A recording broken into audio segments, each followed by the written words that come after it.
Bu da burada qalan maşın oldu. Bu əzikləyib bu vəziyyətə gətirib çıxardıblar bunu. Ha, tamamen əziy eləyiblər, paslanıbdı evə. Evlər bu gündədir.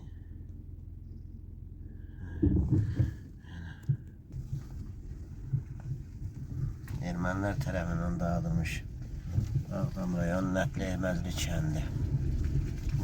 Evlər hamısı bu vəziyyətdədir. Tamamilə məhv ediblər.